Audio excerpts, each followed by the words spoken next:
તો ફાઇનલી મિત્રો આપણે કેરી મળી ગઈ છે, જોઈ શકો છો. હવે હેલો તો મિત્રો, સ્વાગત છે અમારા એક નવા બ્લોગ સાથે. અને આજે અમે આવી ગયા છીએ ખેતરમાં.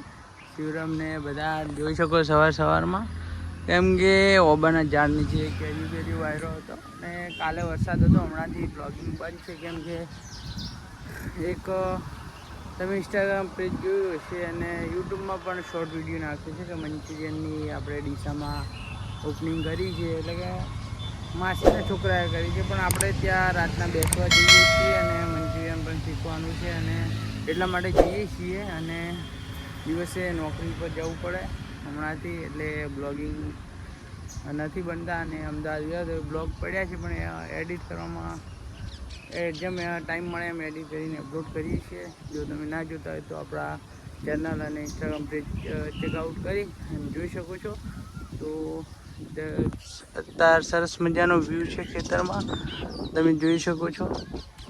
તો હવે ઓબા સાઈડ જઈએ, કેરી બેરી હોય તો જોઈએ અને તમને પણ બતાવીએ.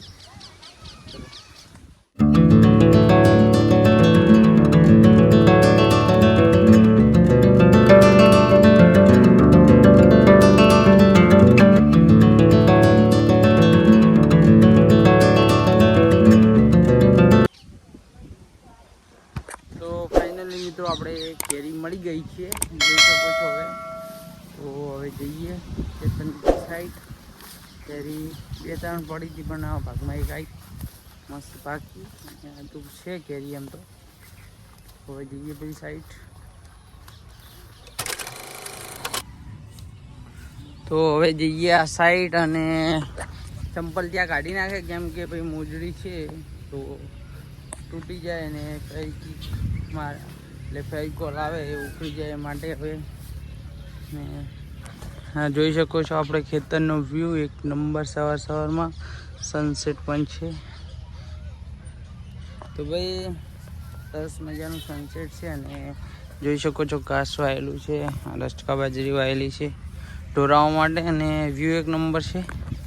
તો ખેતરનો નજારો બહુ મસ્ત છે. અને સવારમાં કેમ કે પગમાં પાણી પડ્યું એટલે હું ચંપલ તૂટી જાય એટલા માટે પહેર્યા નથી ભાઈ. તો જઈએ.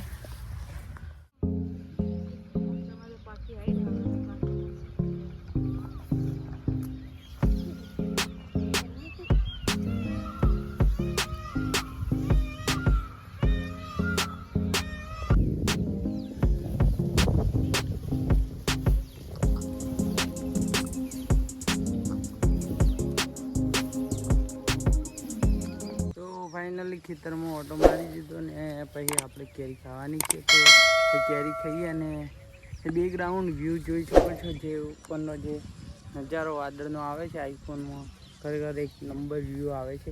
કેમ કે 2-3 ફોટો શૂટ કર્યા થંબનેલ માટે, એ પણ સરસ મજાના આવ્યા છે. અને વ્યૂ, અને પેલી સાઈડ તમે જોઈ શકો મોર પણ બેઠા છે ઘણા બધા. અને આ વાવાઝોડું આવ્યું હતું તો બાજરી બધી પડી ગઈ છે, અને સરસ મજાનું એમ કે ખેતરમાં એટલે વાયરો છે.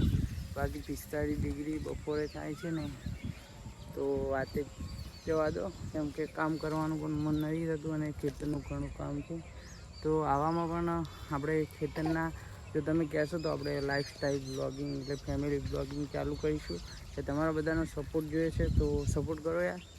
કેમ કે બ્લોગિંગમાં તમારા ભાઈ ઘણા સમયથી બ્લોગ બનાવે છે, પણ હજુ તો વિડીયો વાયરલ નહીં થયા. અને તમે કહેશો એ મંદિરે પણ આપણે બ્લોગ કરવાના છે. તો ફટાફટ કોમેન્ટ કરી નાખજો. ને હવે જઈએ કેરી ખાવા.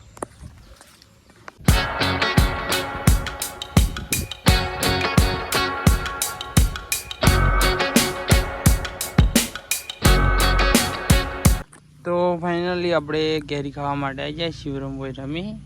કેમ કે આપણે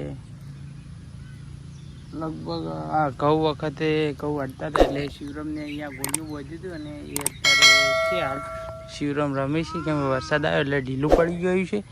અને આ રહી કેરી આપણા ઓબે તાજી પાકેલી છે. તો હવે ખાઈએ અને જોઈએ આનો ટેસ્ટ.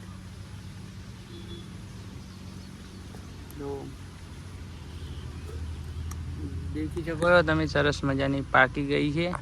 એ પણ જ્યારે શિવરામ ખાવાની અંદર ખાવી ને કેરી ખાવી તો ખવડાવીએ એમને પણ.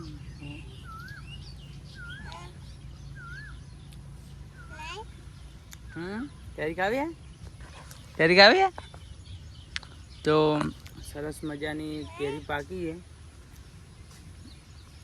છે જે સ્વાદ તો ભાઈ જેમ કેસર કેરી હોય ને એવો સ્વાદ છે અત્યારે પાકી એટલે બાકી જ્યારે કાચી હોય ને ત્યારે બહુ ખાટી હોય છે બહુ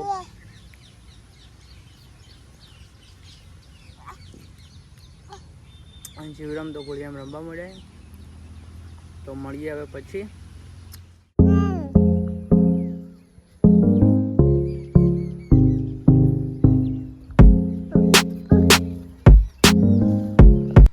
તો મિત્રો આજનો બ્લોગ આટલો જ. જો વિડીયો સારો લાગે લાઈક ચેનલ સબસ્ક્રાઈબ કરવાનું ના ભૂલો અને તમારા ભાઈને સપોર્ટ કરવાનું ના ભૂલતા અને એક પ્યારી કમેન્ટ કરી નાખજો. અને ગામડાની દેશી લાઈફ છે તો એ પણ આપણે રિવ્યુ કરીશું, લાઈફ સ્ટાઈલ બ્લોગિંગ કરીશું તો સપોર્ટ કરજો. જય માતાજી, જય ભવાની.